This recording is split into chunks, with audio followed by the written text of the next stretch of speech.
And welcome to the Under the Bus podcast. I'm your host, Merge. I'm here with Clayton Fawcett. What's up, Clayton? Hi.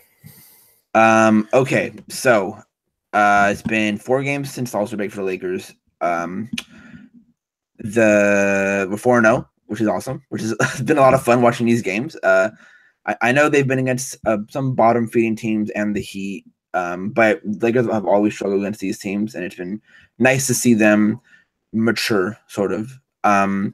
So before we get into the nitty-gritty of those of the post All-Star break, first off, a couple of news. Corey Brewer was waived this morning by the Lakers. He asked out, or no, was it today or yesterday? I think it was officially yesterday. Waived by the Lakers. He just wanted more playing time on a contender. From what I've sort of gathered from what he said. Which I don't blame him. He's been a really good vet for the guys. You can give or take what he gives on the floor, but it seemed like he was always a good sort of vet for the guys, which was always useful. So I don't know how always useful. Well, either way, the guys liked him. I know they did. And I wish him all the luck. He's going to Oklahoma City, which apparently he's the savior of Oklahoma City now. Oh yeah, they're gonna be like a 3 seed now because of him. Former coach Billy Donovan from Florida, so it makes a lot of sense for him to go there. So good luck to him. Now the Lakers have 2 open roster spots. I think we both kind of expect either Caruso or Gary Payton II to get signed on officially eventually. But one more guy that we always need wings, we need guards. And one guy that we've seen a lot flirt around is Tyrone Wallace. I know he hasn't played a ton this year, but from what you have seen from him, what do you like, and how do you think he'd fit with the Lakers? Well, he's a 6'5" guard, which is exactly something that we like. In 21 games with the Clippers, he scored 10 points per game, which is interesting for a two-way guard. His shooting is questionable. It's only like 31%. Shoots decent from the free throw line at 78%. But it really at this point, you're just trying to find guys that aren't on two-way contracts. Because searching through the G League just a little while ago, I was trying to find some of those guys, and they are very hard to find. A guy you're like, oh, that guy would be interesting. Oh, nope, he's on a two-way with so-and-so. Here's a name I know you like. He's not a two-way guy. It's your client, Anthony Morrow. Oh, my client. I mean, I would totally bring in Morrow. I think he would get some time now. I know a few people were saying that like a playoff team would probably be more interested in him, but the problem is a lot of playoff teams aren't going to play him because of his defense. Right. So, I would try and sign him, but the likelihood of that, I have no idea. There's been some other names that have been when I would not like at all. I've seen, of course, the greatest point guard in NBA history, Derrick Rose. I've seen his name thrown around. Oh my God. And I've seen the greatest shooting guard in NBA history, Monte Ellis' name thrown around. Oh God. How much fun would that be, seeing those guys hold on to the ball and shoot mid-range jumpers? I probably wouldn't be able to watch the games. Yeah. And Derrick Rose is a disgusting human being. Yeah. So that's another no, thank you. Innocent until he wasn't proven guilty in a court of law. Read the docs, man. He didn't know what consent meant. It was cut and dry. It was really fishy when he was taking pictures with the jurors afterwards, and he didn't know what the word consent meant. Yep. That's neither here nor there. But I mean, it's really sparse in the G League. I can see VJ Beacham. He might be a little too raw still for the Lakers. But he might be another guy. Maybe if Travis Ware, if he's just shooting, because he's been awesome in the G League shooting the ball. I know he's a 4. I'm just saying if he's just gonna run off screens. But I would just bring up, honestly, if we have 2 open spots and there's not a guy like Morrow that they're going to try and bring in. I would just try and bring up a couple of their G League guys. Yeah. And then you can still send those guys down. Yeah, the other G League guys that when I've watched who have been sort of the better players when it's not TB or Caruso or GP2 is Scott Machado. I know he's 28, but he's a ball handler who has decent vision and he's okay attacking the rim. He's in the best shooter, but he's been one of their best players. There's always Andre Ingram, who feels like he's been in the G League for 9,000 years. He's always been a great shooter, but at this point, he's 30. He's super old. He's like early 30s, I think, especially for a G League guy. I don't see the Lakers going for him. The rest of our guys seem to be bigs: Zimmerman, TB, Zubats when they're down there. There's a couple other guys I've like seen randomly now, but it's mostly just Andre Ingram, VJ Beacham, and Scott Machado. Which I mean, maybe, but who knows? Anyway, moving on to the second news is Josh Hart broke his 4th metacarpal in practice. Real quick. Sorry, real quick. Go ahead. With those 2 open roster spots and with Caruso coming up at the end, it just kind of hammer home. It just makes sense to bring him on. And if you end the season with 2 open roster spots, that's just really weird. Yeah. And just kind of seems like you're trying to shortchange, like, it just kind of feels funky. I'm relatively certain that they'll still sign one guy. Yeah. Like 100%. I don't see there's any way they don't. Because they still need bodies. They only ran 8 guys today, They still need some bodies down there. And Caruso's played with the team. And I think he would be sort of a version, like how him and JC were really good together. Maybe him and IT could be really good together, But I mean, because surprise, Caruso is a very good defender for a white guy, especially for a white guy. Like analytics that has him with the number 1 like DRPM or something like that. I saw a minimum 500 minutes, something like that. I don't remember exactly who tweeted that, but someone. I believe it was Matt Moore. Was it? Yeah. And then Vicini, I think, talked about it. Yeah. Caruso's been really, really good defensively. So yeah. Anyway, moving on. Josh Hart broke his 4th metacarpal in practice. It was tough blow. Personally, obviously I love Josh Hart, but we have the players to fill his position, and it's not as big of a loss as like Julius would be, or Ingram or Lonzo, so on and so forth. But hope Josh a speedy recovery. He opted for surgery today, and smart decision. Larry had the same injury. I don't remember if he got the surgery or not, but he did come back in 3 weeks. The Twitter doctor diagnosis I've seen is 3 to 4 weeks. And there's 6 weeks left in the season. Luke had said today before the game that if he's healthy, he's going to play. Yeah. If he's not, then we're not going to risk it. He isn't in any rush. But if he's healthy to play, if he's cleared to play, he's going to play, which I agree with pretty much. Yeah. It's his non-shooting hand too, so yeah, it won't affect him in the long term. It just sucks that his season might be cut short. Yeah, pretty much. No crap, I forgot where I was going. Whatever. Okay. So moving into there you go. Shout out to Lonzo for being awesome, a great point guard for cutting up Hart steak for him. Oh, that was. Bro, they're the best on social media.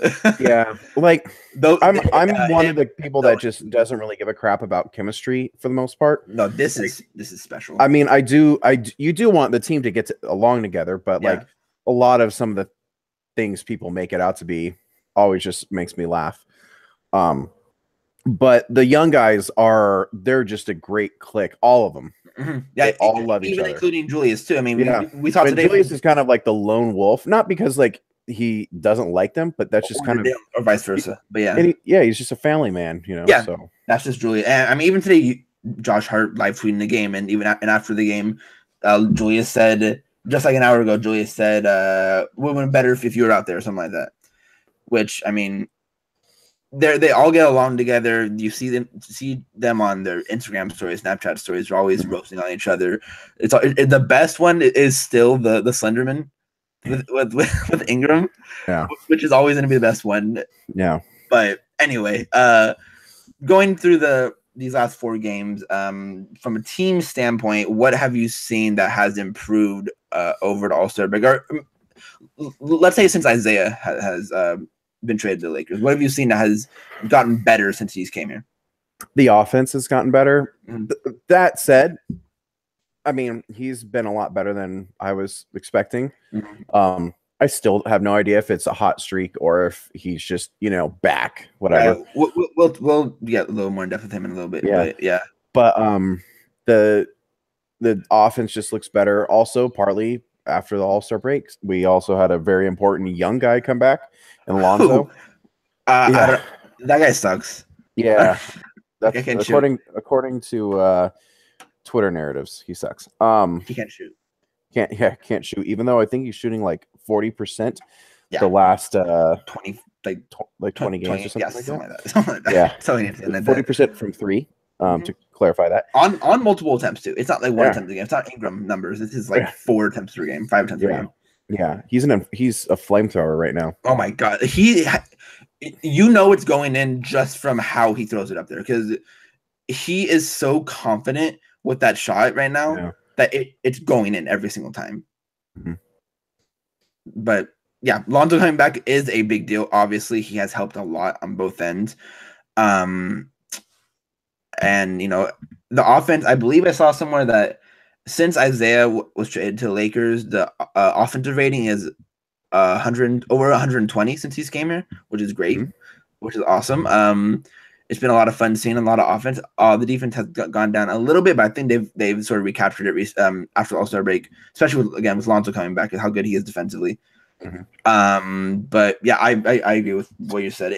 It's still a smaller sample size, and they'll play some better teams coming up. The Spurs coming up. They got the Cavs, of course, coming up soon. But so we'll see how they respond to those teams. But I mean, I'm very excited about this team, and today was a big indicator of, I think, how good they could be. I mean, because Miami's a decent team. I mean, I made fun of him the whole day because I was annoyed by Hassan Whiteside and Justice Winslow, but they're not a bad team. They're a very well coached team with one of the best coaches in the league. Yep. And we scored 131 on them. In Miami too, on 2 days rest in Miami, which I think should have been. It really should have been more too, because they had like 124 with like 5 minutes left. And also, I mean, I think it should have been a bigger victory because Justice Winslow out of nowhere just turned into Kevin Durant and made like 5 straight threes, like something insane like that. They're making some really tough shots, and we still won by 20 points, which was a lot of fun to watch. Okay, so let's go a little bit more in depth on these players. Let's start with a player who might be done for the year, in Josh Hart. We'll sort of do a season overview for him. It was sort of a rocky start for him.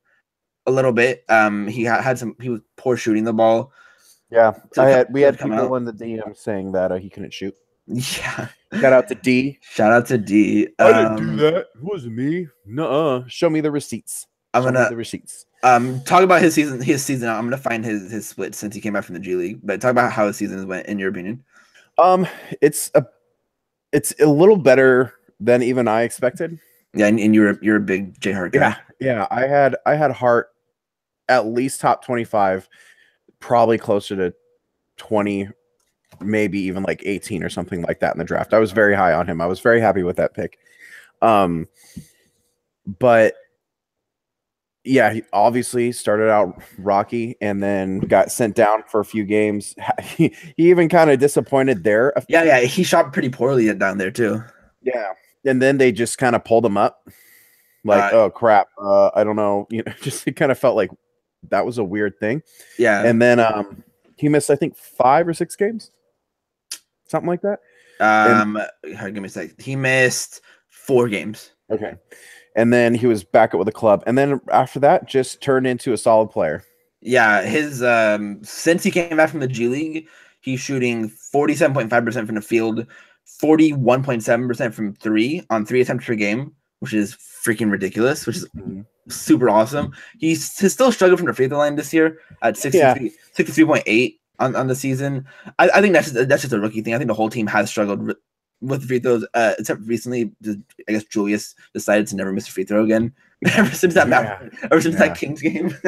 Yeah. He decided to nope, I'm not missing it. He saw IT's powers. Yeah. For Hart, I do expect that free throw percentage should go up.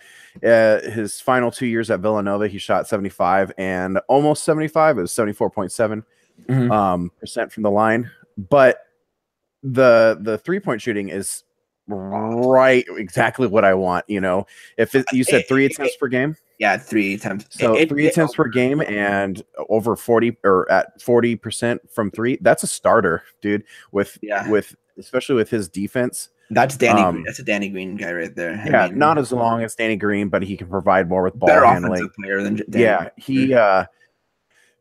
he seems to be able to always make the layup. At least like for me, it always just seems like when he drives, the ball always is going in, which is exactly what you want, obviously, with a layup. But still, there's always those guys that kind of lay it up soft and he's just going to the rim, like he's making that layup. Yeah, there was a play, obviously not against the Heat. I can't remember. It was since the All-Star break. Was that Atlanta? Was the one that he was like. Yeah, he got clobbered. Yeah, and he still made it. He watched the ball as he's still on the way down to the ground. Yeah. So that's just showing concentration, and I just love the guy. Yeah, this is a type of guy that they've needed. You know, this is the type of guy that they were hoping kind of Anthony Brown could be. R.I.P. R.I.P. to Anthony Brown. R.I.P. to his career. But you know, he's just I just like him. He's solid at everything. You know, I don't know if I mean, like if you break down like the advanced analytics and stuff, I'm sure I think, but the free throw percentage, I'm confident will go up. I'm confident he'll be at least a 38% 3-point shooter. Especially if the Lakers end up, getting a guy like Paul George 100%. I think it will. Oh yeah, especially like just spot up. Oh man, just spot ups. I have not seen like any breakdown of spot ups for him, but I swear it's got to be high. No, it has to be super high. It's something that Pete from Lakers Film Room pointed out during the Hawks game. He had one play off a pick and roll where he hit a pull up 3, and if you develop that, you're looking at an insanely valuable player. Yeah, that's like an Otto Porter type guy. If he can hit jumpers off screens and on the move, then he's such a valuable piece. And shout out to my love for Otto Porter. Shout out to your love for half the Wizards roster, which is funny because I hate the Wizards. Shout out to Sato and shout out to Oubre, your man crush Oubre. He's totally a little F boy, but with his Supreme legging or armband or what sleeve he wore, but he's the best. I love him so much. He's a guy that he has that LA persona of just like he'd be like Swaggy P if Swaggy P was super athletic and good at defense. That would be his personality if he was a Laker. I think I would pay good money to have Oubre in LA, like good money. Oh yeah, I mean I think he's up for an extension soon with the Wizards. I wouldn't be surprised if he got anywhere from 8 to 12 because I think he's a starter. Oh, I think he'll get more than that. I mean, I think someone's going to sign him to an offer sheet that's more than that. Oh, I would do that if we don't get Paul George. I would do that in a heartbeat. Anyway, that's not this summer; it's the next summer. Yeah, even better. Yeah, Josh Hart. I completely lost my train of thought with Josh Hart. If he can hit that pull up jumper off screens and off the dribble, he's gonna be really valuable.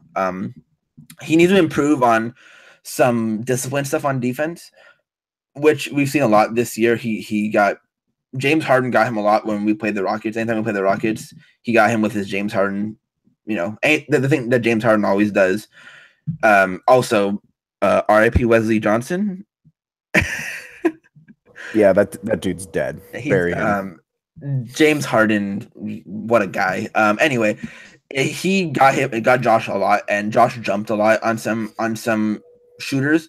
He needs to work on that discipline stuff, but the tools are there, and I think at the very least he'll be an average defender. But I'm going to put money on him being above average defender for the rest of his career. All right. But yeah, get well soon, Josh, and maybe we'll see you there this season. If not, we'll see you in Vegas. Yeah. All right. Next up on the list is Lonzo Ball. So Lonzo, he's good. That's a fair assessment. Yeah, he's pretty good. I mean, just today, I thought not according to SB Nation, but it's three fouls from 3 points in 13 minutes. He sucks, man. Yep. Today, oh my gosh, he had I thought Julius was awesome today, and I thought IT was awesome today, but I thought Lonzo was the best player on the court. He had just a few rips today that I was just like, how did he take that? Ripped Hassan Whiteside, like an absolute rip, and like the very first play of the game, he just took the ball from him. Like, thank you. Yeah. His defense is so much better than we expected. Mm-hmm. Like he might be, especially me. Yeah, well, I never really thought he was gonna be a good defender. I thought he'd be an average defender at best, but I thought he could be okay off ball because just his instincts off ball were really good, but on ball, he's so much better on ball than I expected. Yeah, me too. And the off ball, he might already be an elite off ball defender. Like he's that good on off ball. I mean, today even a couple of times, I don't know why guys turn their back to Lonzo, because Lonzo's going to steal it every time. If anyone is looking the other way, Lonzo is going to go right at you, and he's going to steal the ball. And that's what's great about him on defense. He's so aggressive. He wants to get the ball. I heard of people have like theories that like he wants to do that because he wants to get out in transition more, which I would understand because he's a really good transition player. I missed his long passes and his semi-transition stuff, which was a lot of fun to have back. His shooting, like we said before, is absolutely just a flamethrower now. Real quick, before I forget to say this, I love the pairing of Zoe and Ingram. Holy crap! Yeah, okay, back to what you were saying. Yeah, let's revisit this one. Talk about Ingram, but I believe I saw someone that said he is shooting 70% since All-Star break from 3. On hold on, so he had 6 his first game, 3 for 6 his first game, 3 for 3 against Atlanta, and then I believe he was 2 for 3 today. So that sounds about right. I'm not going to do the math in my head. 11 attempts in 3 games, and he's shooting 70%. And if you go back to his 20th game, he's shooting 37.5% from 3. His last 19 games. His shooting is just fine, but people still just look at overall season because he's a 30% 3-point shooter now. Like that's 32% now. That's incredible. He was below 20%. He was in the teens at one point. He was the worst 3-point shooter in NBA history at one point. Yeah, and he was taking like 7 attempts a game to try and break himself out of that slump. It was like some Marcus Smart stuff. Yeah. I could see him by the end of the year getting that up to like 33, 34%. 34% probably pushing it, but I would say 33%. Which again is just outstanding on 5 attempts a game, and he's a lot better than I was giving him credit for. I don't know if it was just my own like dislike for him or what Lamar. It was, but maybe it was Lamar. Yeah. Maybe I thought I was able to separate the two of them, but maybe I wasn't. I mean, I'm a big enough man to say that I was wrong on that. Especially, I've said in the past I was wrong with Kuzma, even though he's fallen back down to earth. He's still been good though too, but yeah. But he's been special, and people just want to look at overall season stuff because overall season he's shooting still only 36% and 32%, and only 50% from free throw. That's gonna have to get better. But just his presence on the floor is just noticeable. Yeah, I believe him and Julius had the highest plus minuses in today's game. And plus minus is obviously not a perfect stat, but when it's as high as his was, I believe it was, I want to say it was like 27 in a game. Julius was a plus 20. I think I saw Darius say so. Okay. And you know, in a game where we won by about 18 points and they were both plus 20, they're both plus 20 pluses, like, which is, it's ridiculous. But it's obviously, it's felt whenever he's in the game, he's always pushing the ball. He's always out. He's defending. I think he's been able to defend. He's still a wing defender if I had to place him as any sort of defender, because I don't fully trust his point of attack defense yet, but I think it could get there, you know? And if you're getting a guy like Paul George, you have Ingram already, who I think Ingram, who I think can be a lockdown or near lockdown defender and also Paul George being a lockdown defender, then you're not going to have to worry about Lonzo guarding point guards, you know? But yeah, Lonzo's been awesome. He's been shooting crazy, like his last 10 games that he's played. And it's been a fun ride to recently. Yeah. Okay. Moving on to Brandon Ingram, who is probably the most talked about Laker now. Maybe tied with Julius, but man, has he been incredible. Let me find his February stats really quick, but you talk about him. He just, everything's starting to click for him.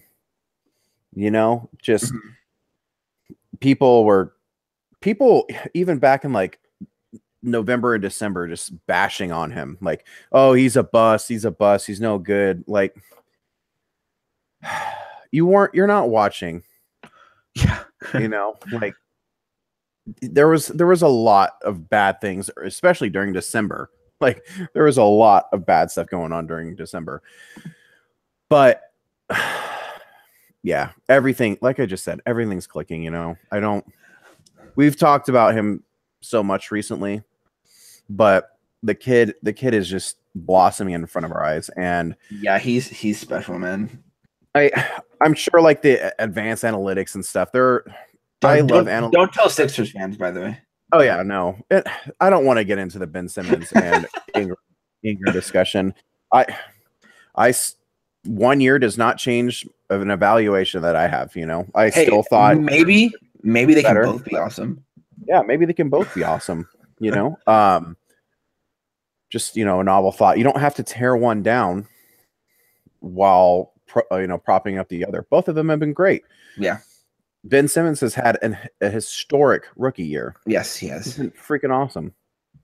And, you know, Ingram has had a great sophomore year, especially recently. It just compared to how bad he was last year. He just looks so much better. Oh, yeah. He's a decent NBA player now. Yeah. And this is the worst he's ever going to be, too. Yeah. Yeah. Which is scary, man. Yep.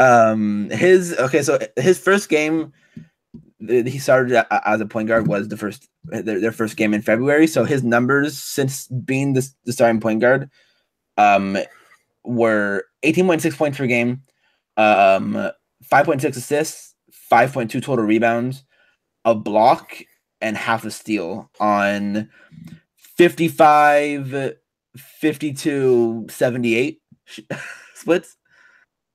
55 since February, you said? Since February. That's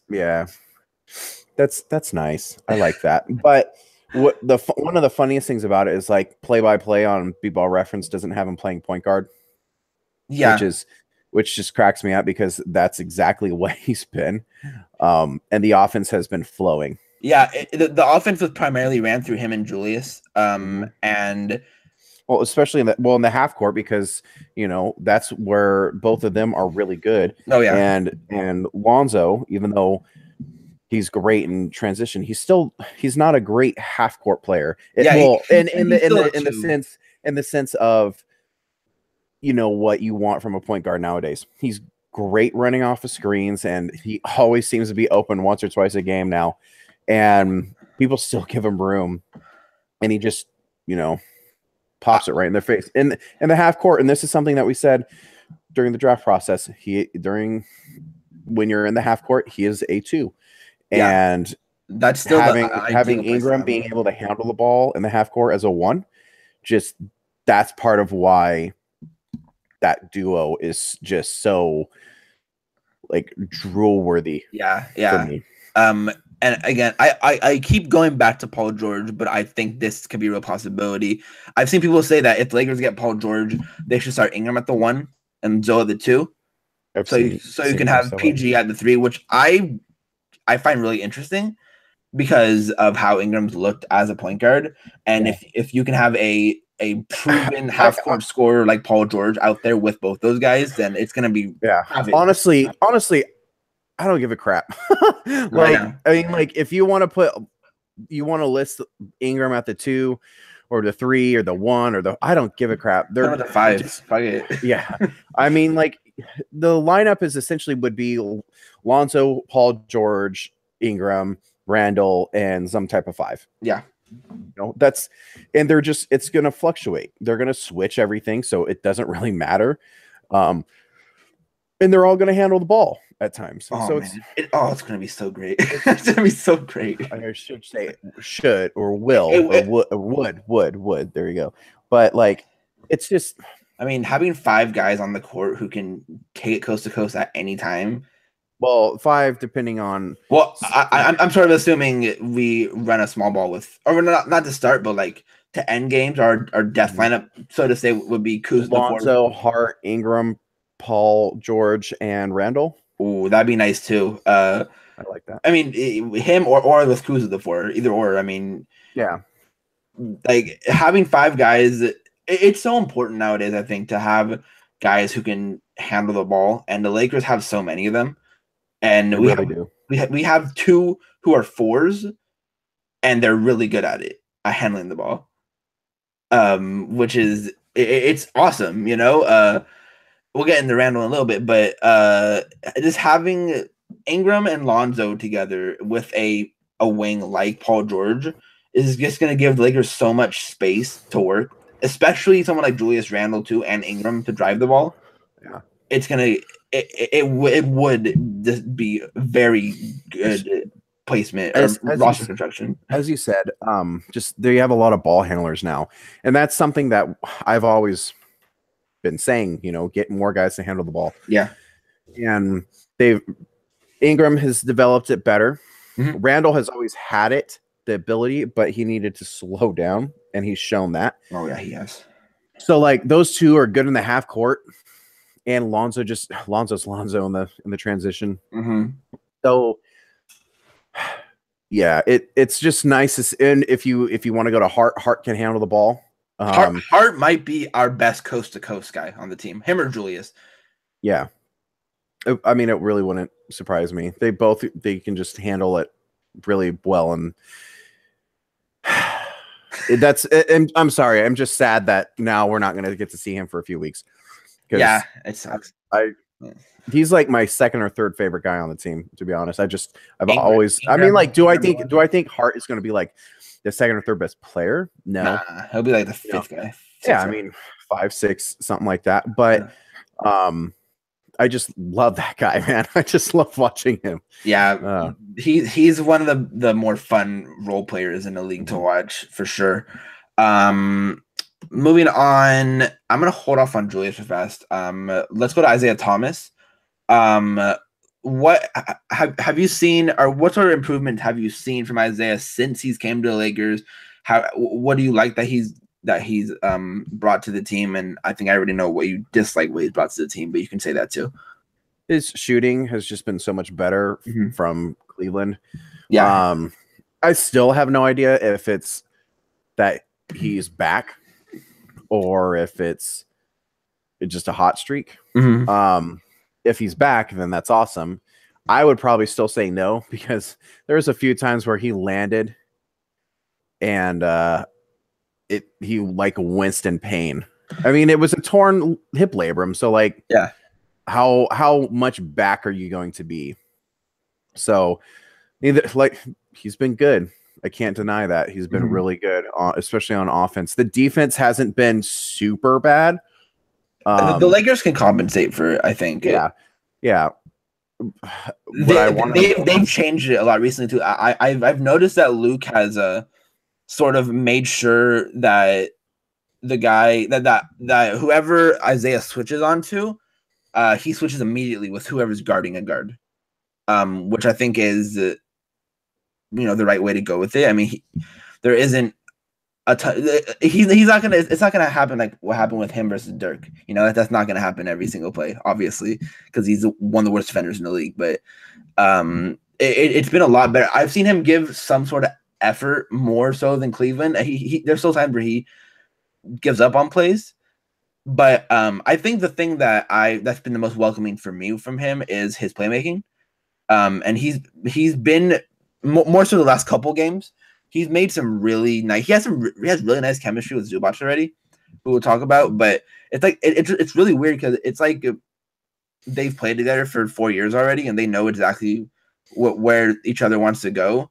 And he's giving perfect placement right into Zubac's hands. He had an alley-oop to him today from like near half court to Zubac, which was really fun.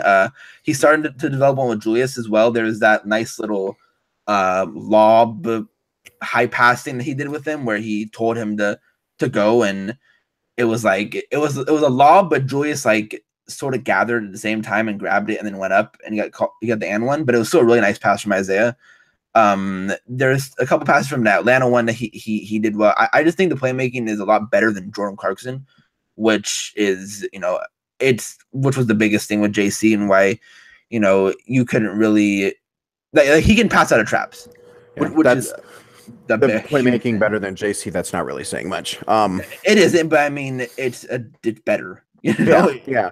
The single biggest thing, you kind of just said it for me, that compared to like JC, what is his ability to pass out of a trap. Yeah. that is something that it always just at the end of games, they would give the ball to Jordan. Jordan would run up the sideline and he'd get trapped. Shout out to that OKC game. Man, there are so many times where he ran right into it. Mm-hmm. Just like, dude, come on. And yeah, IT recognizes it really quickly. Yeah, and IT, when he does get trapped, there are times where he has issues with it, obviously, just because he's so freaking short. Yeah. But he sees it coming, he's able to pass out of it before it even really reaches him. There was one where he kind of slid through he kind of split it, not with his dribble, but just kind of like squirmed his little body way through and just made a pass. But like I've talked a lot of crap on him, and I still say that I really wouldn't want him next year unless the only way is if he was like, you're getting like exactly 20, exactly what he is right now. Yeah, you're 20 to maybe 25 minutes depending on how hot you are. And 20, 25 minutes, and if you're a flaming inferno like he was today, then you'll play 30 minutes. Yeah. But a guy that's a high usage guy like that, the NBA is moving away from that, obviously. I mean, the Lakers had a lineup today with everyone above 6'5", and and there was four of the guys were 6'9" or taller. Oh man, it was KCP. It was very nice. It was KCP as the shortest guy at 6'5". Then they had Ingram, Kuzma, Randle, and Zubac. Was it Zubac or was it Brook? It was Zubac because they had Kuz as the 3, and that's the only time I can remember. Yeah. So then it was Zubac. So like, I mean, Zubac doesn't necessarily fit that mold of quick twitch and stuff like that. Or I mean, he's long, but he's not exactly the mold that we're always talking about. Right. That said, he's obviously been effective. Yeah. And just a guy that's 5'9", that's always going to have some type of defensive liability. And he's one of the worst defenders in the NBA. He has not been that bad for the defense, which is just a testament really to everyone else. Team and Luke, because that's just the ability to make up for that. I mean, like Yeah, it just shows how smart Luke is after people were talking crap about him, you know? Like I've been so impressed with Luke the past 15 games. Yeah. I mean, again, what we were saying like in December when everyone was pissed at him. He's a young coach. Dude is 36, I think. I mean, there's guys in the NBA who are Vince Carter's freaking 41, 42, whatever the hell he is. He's 40. He's 40. But like 41. He just turned 41. Did he just turn? Okay. Yeah. Well, Spoelstra, still one of the youngest coaches in the NBA. Crazy because he's been in the NBA for like 10 years now. Yeah, he's been an NBA head coach, they said, for 9 years. Wow. He's 46. Still one of the youngest head coaches. And I mean, Brad is 10 years younger. Brad is like 42, I think. I think Brad was like 36 when he came in. Yeah. I believe. He's been coaching for a little while now. But I'll choke. Oh, check. Yeah. Yeah.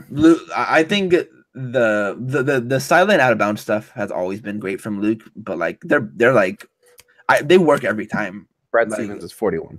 He's 41. Okay. His out of timeout plays, his sideline out of bounds plays, his they're like they work every time, and it's just a testament to how good he's really good at drawing up plays. Luke, he's always been good at that. That's why he was so good in Golden State for those 30 whatever games he coached there. He was the head coach for and he's slowly figuring out rotations. He's been really good with rotations ever since Ingram took over at point guard. He hasn't been playing Ennis instead of like garbage time, and he would play Corey Brewer if Lonzo wasn't there, you know, which I guess I understand instead of Tyra Ennis, but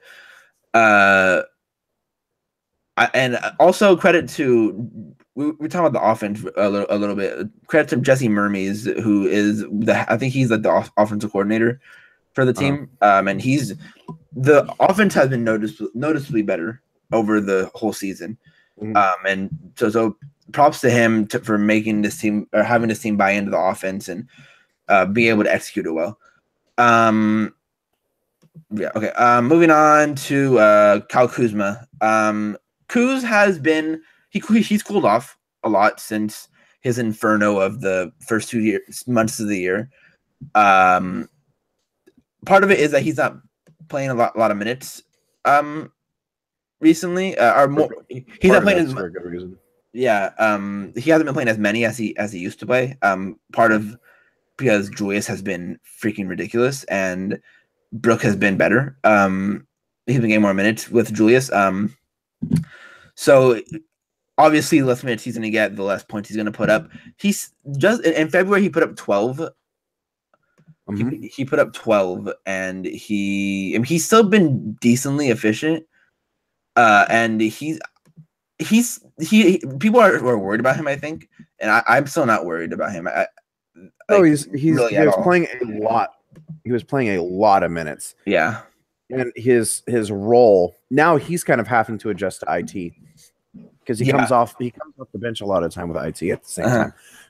And he's having to transition from I'm the primary bench scorer to now he has IT to run off of, you know, and he's been struggling a little bit, but I think he'll get better with it. But I mean, the guy was playing at one point. He was playing over 30 minutes a game, and he's still at 29.3 minutes per game. Yeah, and that's 59 games played. I mean, he's already well over what he played at Utah. I don't know why people hate the dreaded rookie wall so much. Like, it's a thing. It's understandable. These guys, this is more basketball than they've ever played. Yeah, you know. Like, it's people think that just because they play basketball, it's an easy job. It's not. It's grueling. Yeah. So of course he's tired.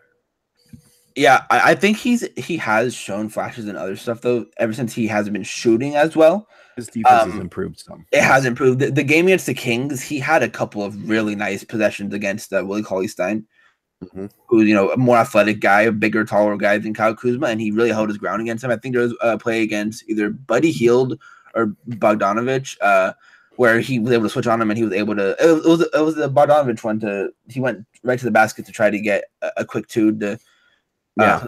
He stayed with the whole way and he missed the layup.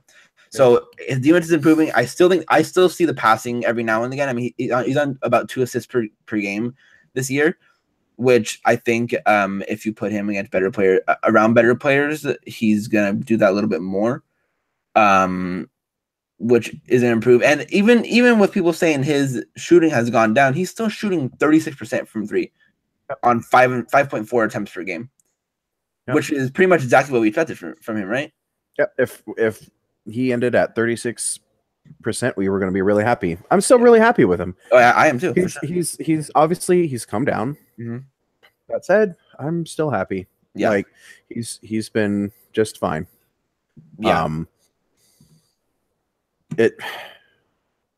Like these guys don't have to be infernos all the time for them to be good. Oh, yeah, he's shown it a couple of times, even since he's been slumping. I mean, of course, he had the Celtics game. He was pretty good today too.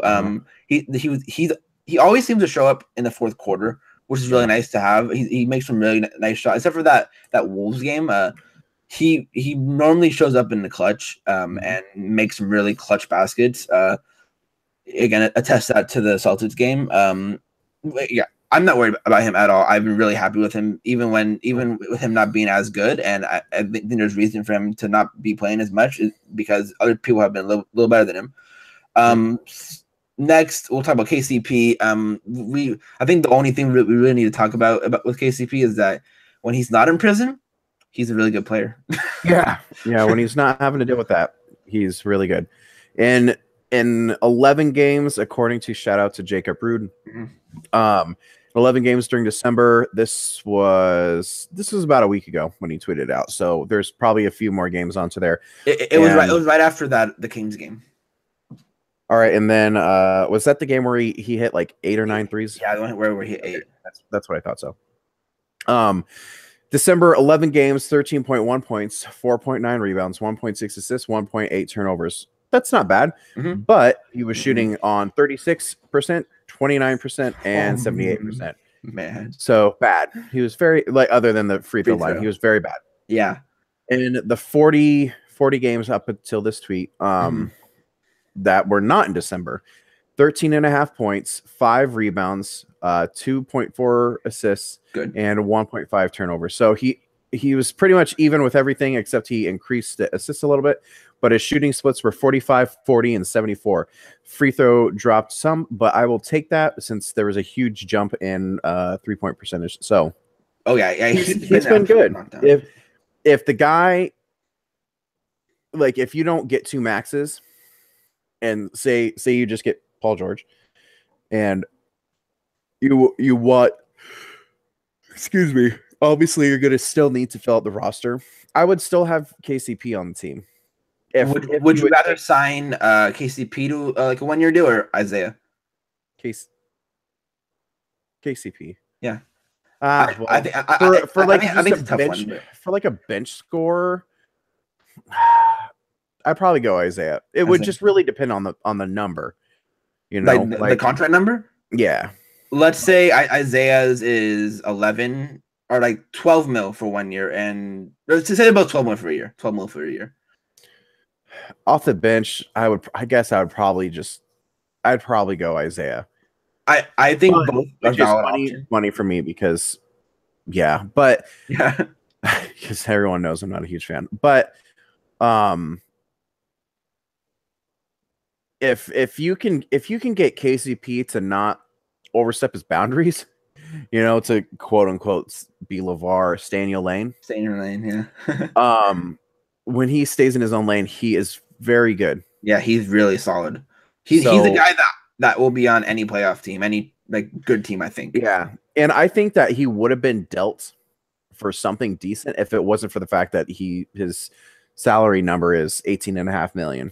Yeah, those are hard to match, and people. I'm assuming if they did try to trade him, the teams wanted to send back multiple year deals, stuff like that. Which was closer to 12 to 14, I think he would have been gone.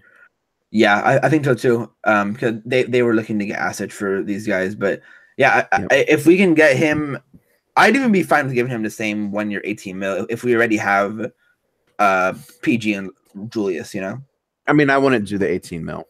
I would still tell him to bring it down. Like, who else is going to pay you like that much money? That's true. I mean, I would still want it down to like 12 to 13, but right. So. Yeah.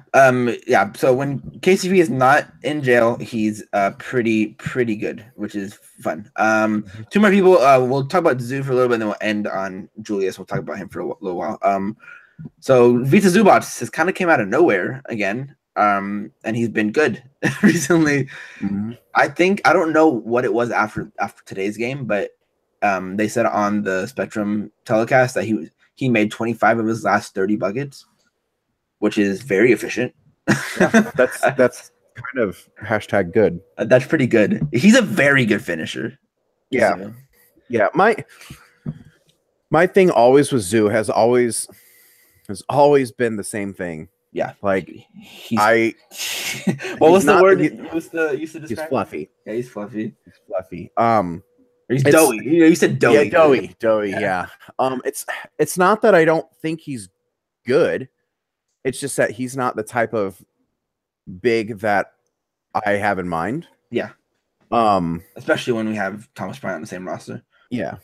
I think he has the potential to be a very good backup big. Problem is how much are you going to use him when you have Randle playing that position as well? I was talking with oh my goodness, Anthony Yaza, I think his name is, off the top of my head. I haven't looked.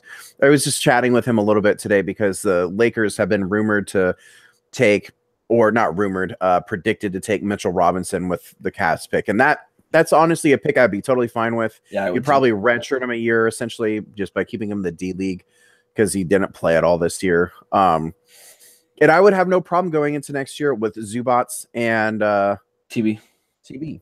Yeah, especially when you probably have Randle play a lot of minutes of the 5 too. Yeah.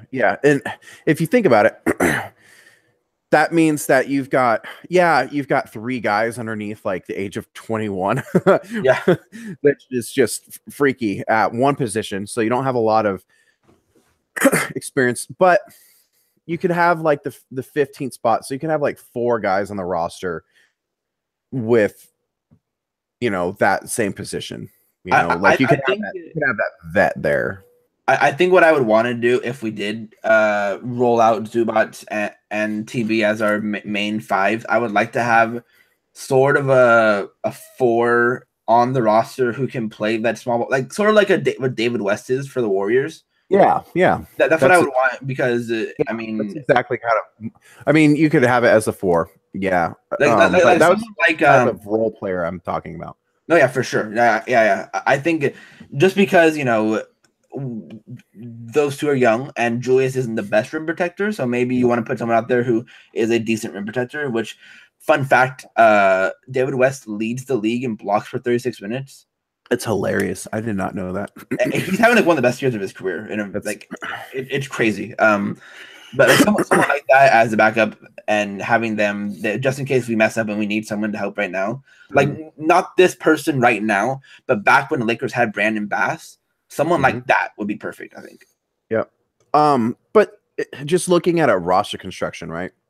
Yeah, there are 2 really young guys. If you have a vet to help, and like we said, we're gonna have Randle playing there if he signed. I would assume at this point, I just assume he's going to be with LA next year. Yeah, I think because he's been so way good. Too good. He's been way too good.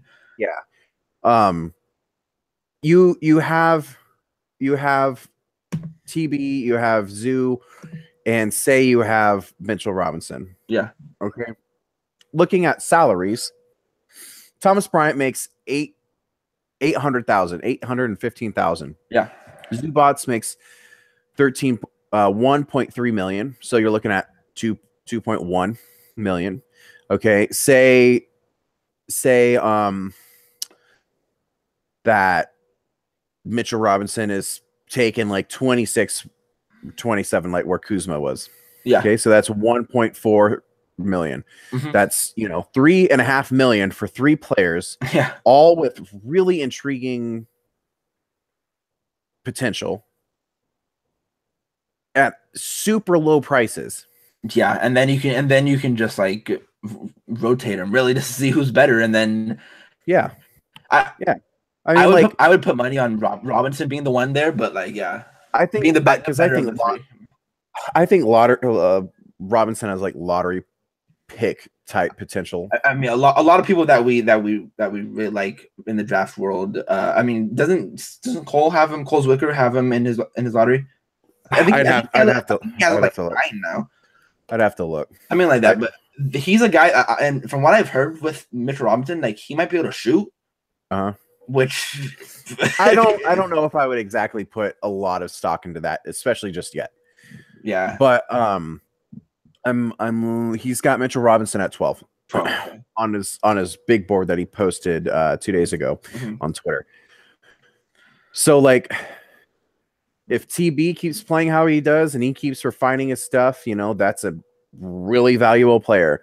If Zubats continues to play how he does, you know, that's an incredibly valuable player. Say let's just say that Thomas Bryant's money goes up kind of like Zubats, so like to 1.3. So you're still looking at like $4 million for the 3 of them, with all ridiculous upside for some of these guys, you know. So like, it's just man, it's kind of like what I would probably just do and just get that vet.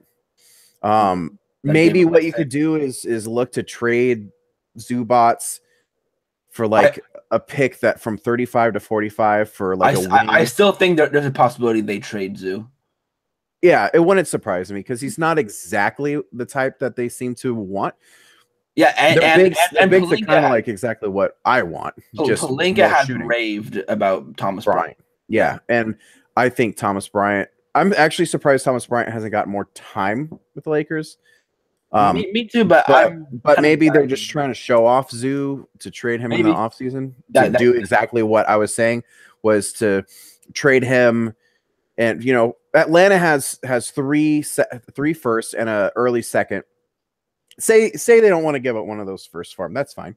But maybe they give up that second round pick for him. You know? Yeah. Give me Jacob Evans to that pick, man.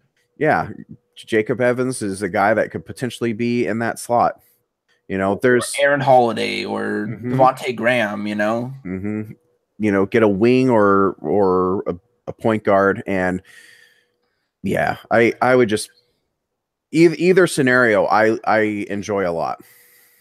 So right, I've been happy with him. I kind of expected this to start happening because I didn't think he was like, I'm not a huge fan of Zubats just because he's not the type of archetype I enjoy. Don't say that on Twitter. You'll get attacked. No, I know. No, You've been muted. I've muted most of those people. They always seem to find you. Yeah. But that said, he's obviously been really good. He's a good finisher, and like, if he could be a cheap Enes Kanter off the bench, like, you're very happy with that. You know, I think more defense. I think. Honestly, he potentially could be a starter. I know, like, the comp was to like Marc Gasol last year, which was always just kind of ridiculous. He hasn't flashed the playmaking that Marc has. No, like, at all. No, but I mean, he also hasn't really been asked to do that. I think last year he showed a little bit more passing, but that's true. But I'm happy with him, whether it's him building up trade interest or if we're going to keep him. Either way, I'm happy because it's good seeing him being productive again. Yeah. Okay, let's end it with Julius. I still think he's the best player on the Lakers. He's been the best player this year. I think he's proved it all this whole 2018. I want to find his number. His numbers as a starter are really good this year. His numbers as a starter, he's putting up 17.4 points per game, 9.1 rebounds, and 3.3 assists per game on 60 true shooting percentage. which is pretty ridiculous. And Yeah. in the month of February, he was putting up the same sort of numbers as Russell Westbrook and Nikola Jokic and Giannis and LeBron, you know? Like, I think my question is, how much are you willing to pay for Julius in the offseason? Let me answer first. I'm willing to pay 18 to 20 now. No. It depends on an offer sheet. You know, like if Dallas offered him 18 mil, would you match it? Because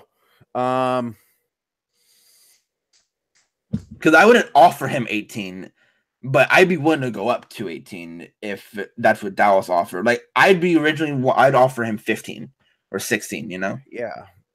I would be really comfortable. I would be super happy to get him at like 12. Oh my God, that'd be an absolute. The Pelinka would have worked his magic if that really happened. I would be really happy still with 14 million. I'd be okay-ish at 16. That's starting to push it for me. At 18, that's a hard sell. Is this like that they offered him 18 and then he took 18, or again, like is this Dallas offered him 18 and he accepted the offer sheet and we have to match if we want to keep him? This is matching. I mean, like, would I do it? I probably would. Yeah. But yeah. How many years do you think he does sign if he does stay with the Lakers? I think it's like 2 or 3.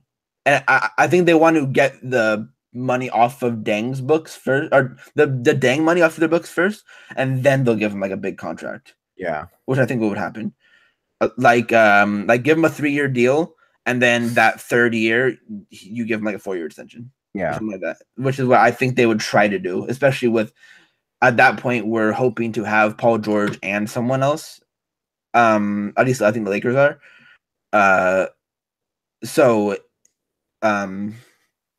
If at that point you can give him the money without really worrying about trying to go for other stars.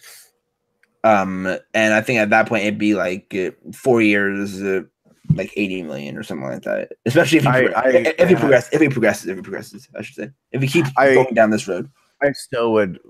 The most I think I would offer him is a Dang contract, which is 18, right, or 17. Yeah. I think that's the most I would, because like it's just a lot. I'm saying 20, like, and if it's 2 years down the line and he's a borderline all-star, like I think he could be, you know. And this is like if he's a borderline all-star, then yeah, but that's still projection. No, yeah, for sure. And could he get there? Yeah, but I don't know. It's gonna be. I still think if you asked me what I think will happen, if you wanted me to give a prediction, I think Julius is a Laker next year. Would you agree? I think so too.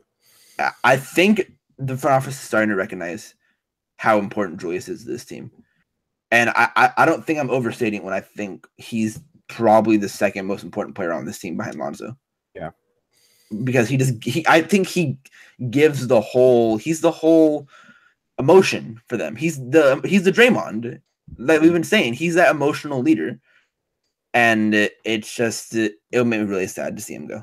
But I think he will stay. I think he really wants to stay here, which is crazy because how the season started for him. But I think him and Luke have really developed a really good relationship, and him and the rest of the young core have too.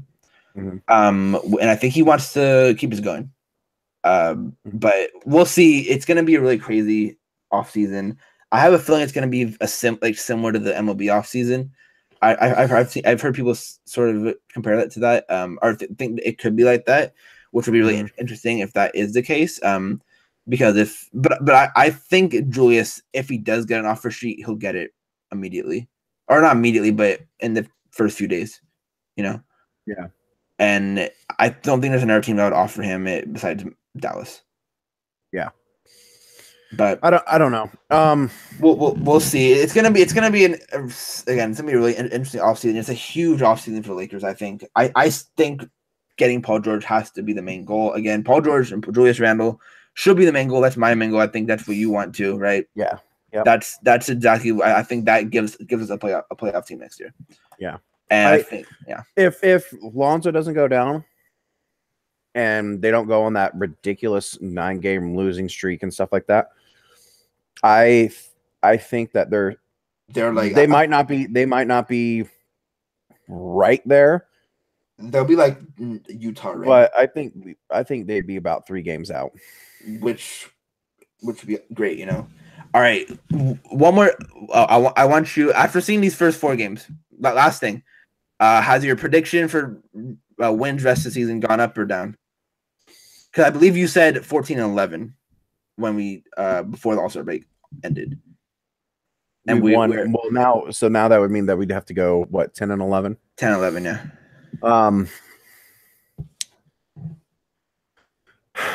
You know what? I'm gonna. What was 14-11 gonna get us to? 14-11 would have been 37 wins. 37 wins, yeah. I'm gonna hold to that. Hold. Yeah, because some of the games that are coming out, I thought there was, with tonight, I thought there was 7 games that I thought were for sure wins. Mm-hmm. And then you thought they beat Miami? I kind of did. Not as convincingly. Right. Yeah, but I don't know. For some reason I had a weird feeling that they were just going to win tonight. Mm-hmm. Did I have any basis for that? No, not really. But I mean, they did have Tyler Johnson out. They also had Wayne out. So they had two key guys out. So I just kind of felt like that was a game that they would win.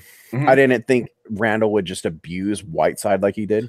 It was really something. I mean, yeah. This wasn't even on Whiteside. I think it was on Josh Richardson. That reverse layup he had, where he like defied gravity. I don't know how the hell he did it, mm-hmm.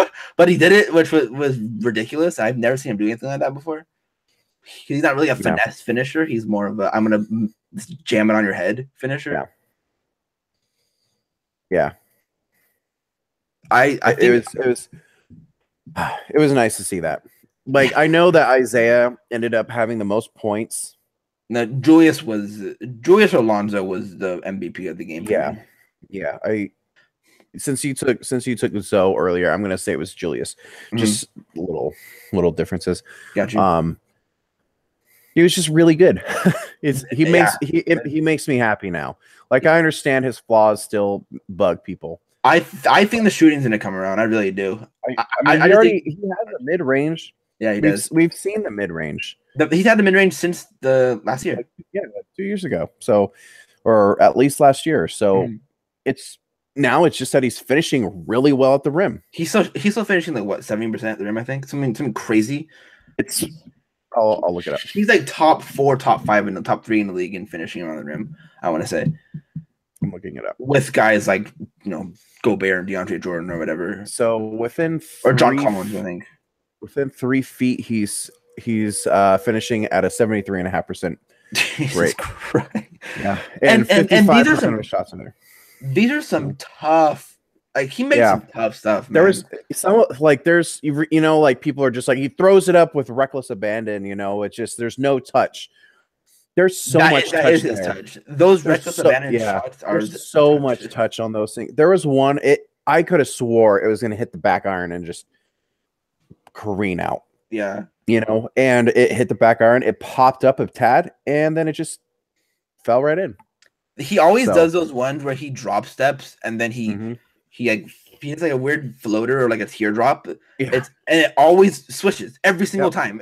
Like, it never looks like it's gonna go, but every single time it's a swish. Yep. Which he's good, man. Would you agree he's our best player right now? Yeah, I think he is. I think he's the best player right now. I think he's the best Laker right now. Got you. I mean, like, Zoe might be the most important, just because of the ball handling and everything like that. Yeah. Ingram is right there as well. Yeah. But Randle, as we said, the heart and soul, and he's just freaking good. Yeah, I mean, especially, and then even on defense too, he gives you the ability to switch everything. Yep. Because he's a very good switch defender. Yep. Even he got kind of shook by Dragic in this game, and he still recovered, and he forced a really tough shot. I don't know. I just love him so much. He needs to be a Laker next year. Yep. I'm gonna miss him if he isn't a Laker because it's gonna hurt. As Bobby Marks said today while watching the game, that the Lakers need to exhaust all possibilities in order to that's get a big sign for me, which is hilarious because I mean, isn't he in ESPN right now? Right? Yeah, take that with a grain of salt because he also defends that Nets trade that he was part of. Oh, I was thinking maybe Woj knew something. Maybe he heard it from Woj. I mean, you never know. It could happen. Yeah. I don't remember who he was messaging. Was it maybe it was Pincus? Was it Pincus? Okay. Yeah. So like, yeah, I think he's a guy that you need to have around. Yeah, just to see what he is, because I think he could be an all-star as soon as next year. Honestly, if he performs like he is now, then wouldn't surprise me. Yeah, especially if the Lakers are like a 5 seed, 6 seed. Because he's still not even at 30 minutes a game. Oh my god, that is insane to me. He's at 25 minutes a game for the year. 25 minutes a game, and he's still averaging almost 15 points, averaging almost over 2.5 assists, 7.6 rebounds. Like bump that up to 30. You know, you're looking at probably 17, 18. If you bump it up to 32 to 34, you're probably looking at 20 points a game. I want to say in the new year he's playing over 30 a game. Mm-hmm. He's still playing 20.3 in the new year. Crazy. That's crazy. I still can't believe that. I think if he started from the beginning of the year, we'd be in the same spot you said, like 3 games out of the playoff spot or something like that. Honestly, like he's for all the talk that we were saying earlier of how good Luke has been, that was I think his biggest miss. And he's fixed it, and he's redeemed himself. But that was the biggest thing, especially with how good Julius was in preseason. Yeah. But yeah, all right. That's gonna finish off today. How many games are left? I believe there are 20 left in the season. 21, I believe. Man, this summer is gonna suck. 2 days without Laker games was hard. I don't know how I'm gonna survive 2 or 3 months without the Lakers. Let's just hope the draft in the summer league and free agency is entertaining. Mm-hmm. Anyway, you can follow the podcast at Under the Best Pod on Twitter. You can follow me at Merge Christian, and you can follow Clayton at Lakers 1949. And thanks for joining us, and we'll see you guys later. Peace. Bye.